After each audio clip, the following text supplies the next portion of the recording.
Hi friends, my name is Preeti. Previously, I have completed a sympathetic nervous system. So today I'm going to start parasympathetic nervous system. Okay, let's go into the topic. So before going into the topic, just give a look on this. Just know uh, what are the responses of this G protein coupled receptors, because most of the receptors in our body are G protein coupled. So just look into this topic, and next we'll go into the receptors. Okay, the receptors of parasympathetic nervous system. So there are two types of receptors, muscarinic and nicotinic. So muscarinic are of five types: M1, M2, M3, M4, and M5. So this M1 is located in CNS and GIT, and the function is CNS excitation and increase in gastric acid secretions. Okay, whenever the ligand comes and bind to this M1 receptor, which is located in CNS and GIT, there will be CNS excitation and there is increase in gastric acid secretions. Like that, M2 is located in heart and there is a decrease in force of contraction. Whereas in sympathetic nervous system, beta 1 receptors are present on heart, and there we can see increase in force of contraction. Okay, so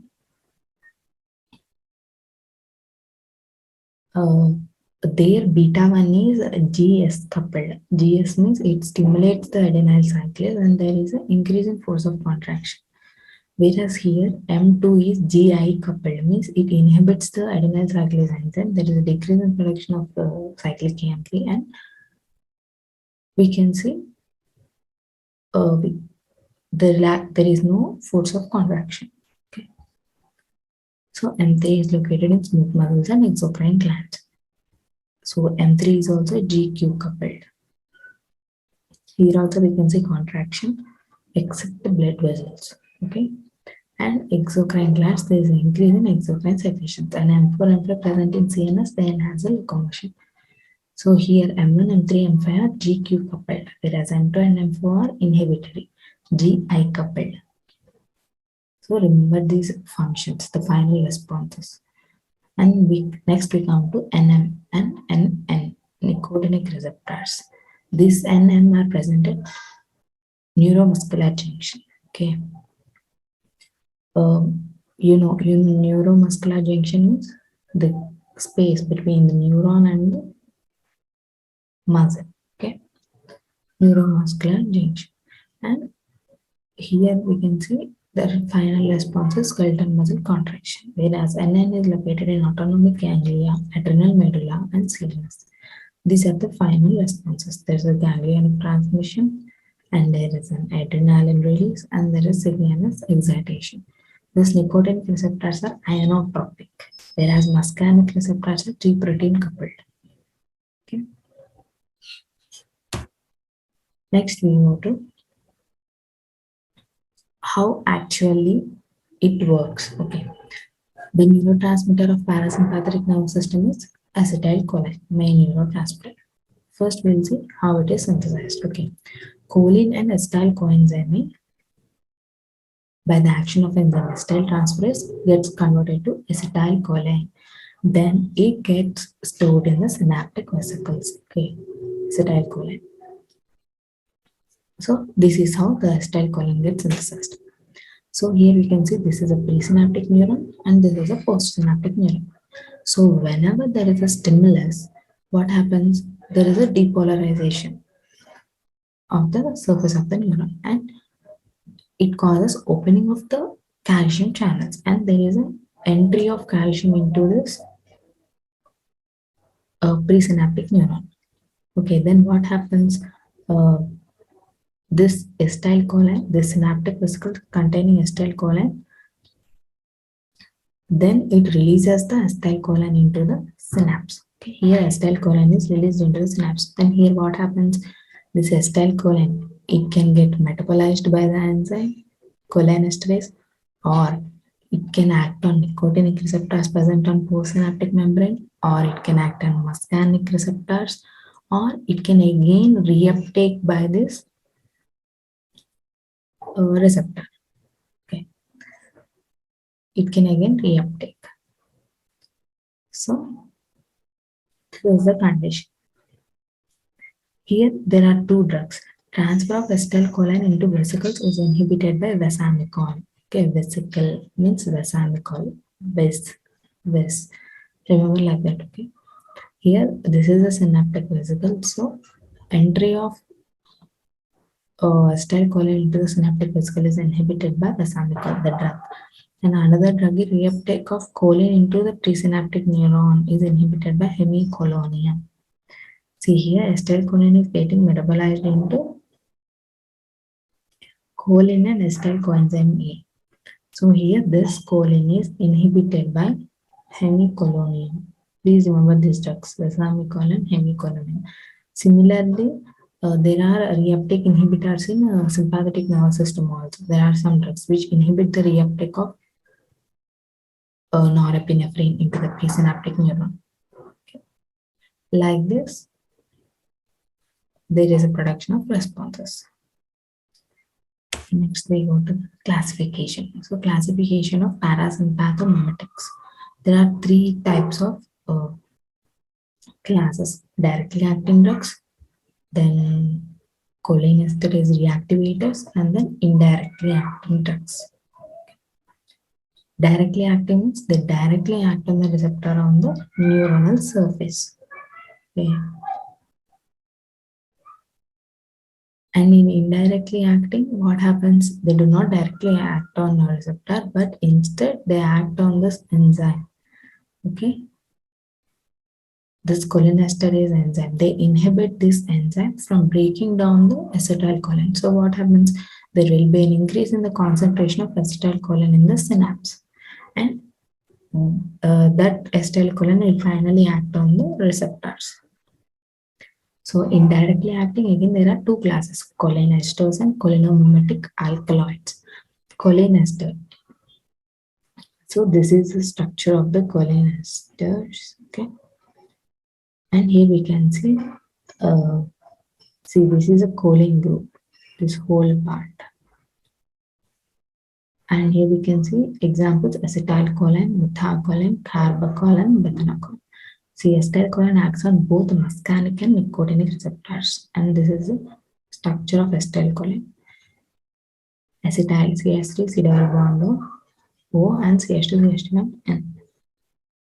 So all these cholinesters consist of choline group and ester group.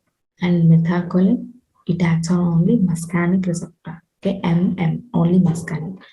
Here, if we add a methyl group at beta carbon of acetylcholine, it becomes methacholine. And then carbachol, it consists of amide group.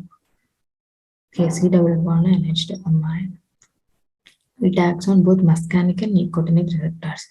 Whereas bethanachol, it acts only muscarinic receptors. Okay.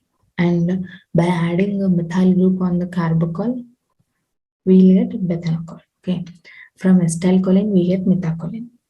And from carbachol, we get bethanachol. Okay. And acetylcholine and carbachol are both muscarinic and nicotinic, whereas methacholine and bethanachol are only muscarinic. And next we come to cholinomimetic alkaloids. Okay, in this also two types, which these drugs mainly act on muscarinic and these mainly act on nicotinic. Under this natural are muscarine, pilocarpine, and aricoline. See, in all these structures, it is very important to remember the heterocyclic ring present in that. Okay, so here we can see muscarine consists of tetrahydrofuran and it consists of quaternary amine. See, here also we can see this is a quaternary amine. Most of the compounds of parasympathomimetics contain quaternary amine. Okay, it consists of tetrahydrofuran and a quaternary amine, and pilocarpine, which consists of furan and imidazole. It consists of two rings. Okay, so this also many times they have asked in previous years GPAT exams. So it's very important to remember these heterocyclic rings. And next, aricol. It consists of tetrahydropyrrole ring. Okay. And next, synthetic drugs are oxtramarin, which consists of 2 pyrrolidinics, and 7-Lin, which consists of oxathiolane, see oxygen, and thiamine sulfur. It consists of both oxygen and sulfur, and quinacridine. This is a quinacridine. Okay. And then mainly nicotinic receptors. Under this category, we have natural nicotine, which consists of pyridine and pyrrolidine, and lobelin, which consists of piperidine. And then under synthetic, we have varenicline and dimethylphenylpiperazinium. So all these drugs we have to remember these drugs, we have to practice this daily. We have to revise all these classifications. Then only we'll remember.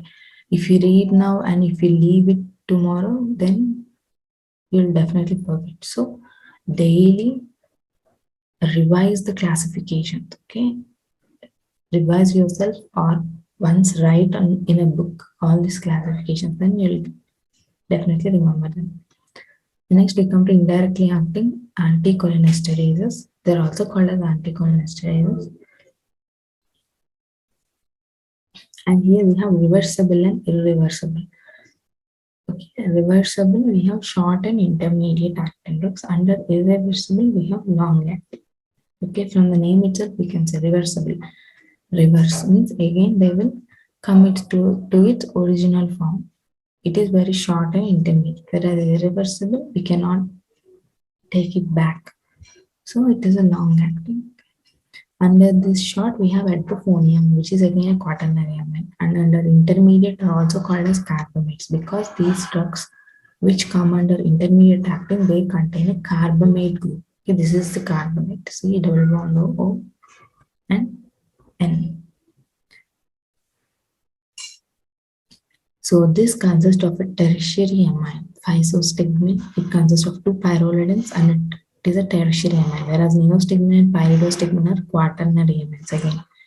And then neostigmine, pyridostigmine, and rivastigmine. These 3 are quaternary amines. And tacrane, it consists of 3 benzene rings. And this whole is called as acridine. This is acridine group, okay? And this middle one is a pyridine. And then galantamine, which is a tertiary amine. So mainly this physostigmine and galantamine, these 2 are tertiary amines. Remaining all till now, whatever we have seen, all are quaternary. Physostigmine and galantamine are tertiary.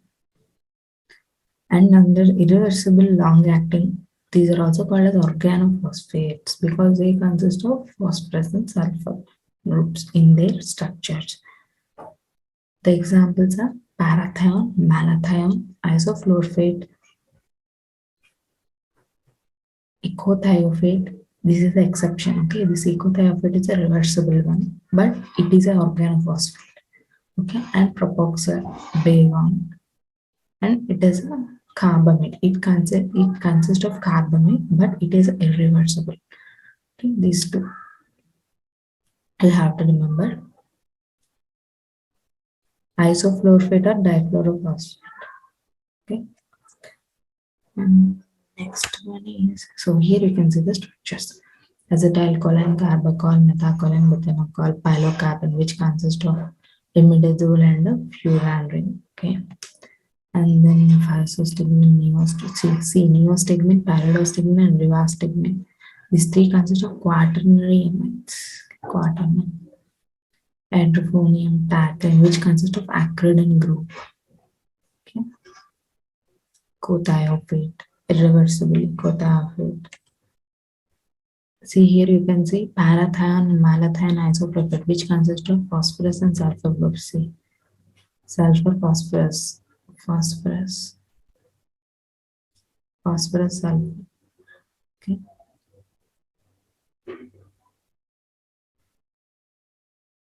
And then one more drug we have missed. Cholinesterase reactivators, pranidoxamine hydrochloride, which is also a quaternary, and it consists of pyridine ring. Okay. So in this classification, what we have to remember is which drug comes under which class and what are the heterocyclic rings present in the drugs and whether it consists of quaternary amine or tertiary amine. Okay, these three we have to remember from this classification. And these are the, pause the video and check out the structures. So that's it. In the next class, I will be explaining the parasympatholytic drugs and its classification. Okay, by that we'll complete the parasympathetic nervous system and then we will go into the other system.